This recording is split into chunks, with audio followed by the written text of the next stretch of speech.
here talking about MMARocks with Ryan Bader. Ryan, obviously a huge fight this weekend for you against Phil Davis. I said to you a couple of weeks ago on our show that I couldn't believe this fight hadn't happened. You know, fights often like this, they tend to go down a different route. I don't think we're going to see wrestling in this, and I believe you are going to look to try and keep this on the field also. Yeah, you never know. No, I'm not going to tell you what I'm up to, but this, wherever it goes in this fight, I feel comfortable. Whether it's on the ground, whether it's jiu-jitsu, whether it's striking on the feet, it doesn't matter to me. You know, I've been through so many big fights like this. I'm proficient in all areas. I feel good. I'm in shape. I'm healthy, and so wherever it goes, I'm fine. Ryan, first glance you might think that you and Phil Davis are similar fighters, both have a wrestling background, both are only developing as a striker. Do you think that's a fair comparison, or do you think that one of you is distinctly better than the other in some facet? Yeah, you know, you see him trying to throw a lot more submissions. You see me throwing like heavier hands and having more knockouts, and so we're definitely different. You know, just because we're two wrestlers doesn't mean we're the same exact fighter, but we are both strong wrestlers. We have the ability to win there.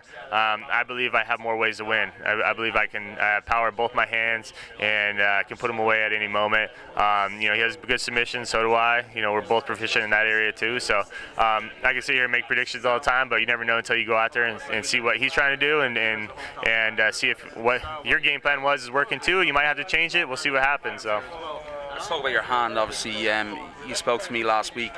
You said your hand hasn't been right in the last 3 fights. Now it's in good nick, and you've been working a lot more on the standing game.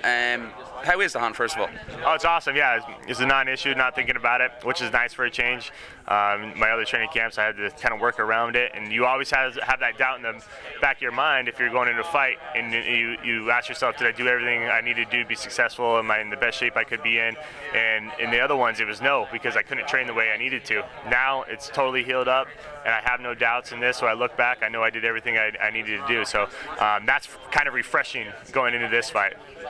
What do you expect from Phil? What kind of game plan do you think he's going to come out with? Do you think he's going to try and flick that left jab, or is he going to try and take it to the deck? Yeah, I mean, you look at every fight he's had. He goes out there and he's very sporadic in his movement. But he moves well. You know, he's flicking stuff out there the whole time, kicks.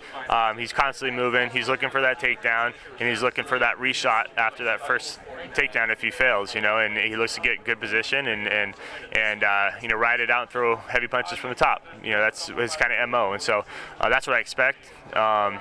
You know, but we'll be ready for really anything. So you've been working a lot of heavier guys in power MMA, Ryan Jimmo for one, and guys like that. Do you think that's going to come? You know, be a distinct advantage come fight night? Yeah, I've been working with a ton of different guys out there. You know, Hani Marks, Daniel Sarafian. You know, we got those big. You know, those guys are 250, 240 when they're not. You know, in camp, and those guys are real strong guys, good wrestling, and Hani's one of the stronger guys I went with. You know, and so I've been going with those guys. Jimmo has really crisp karate kind of striking. He's big too, and a ton of other guys. You know, we brought in Corey Anderson that won the Ultimate Fighter, 205er. 79-inch reach. You know, we just brought him in 2 weeks ago, spar with and all that kind of stuff. And so I've definitely hit the plethora of opponents to you know, mimic and spar and get different styles from. So yeah, I mean, I feel good and confident about this fight for sure.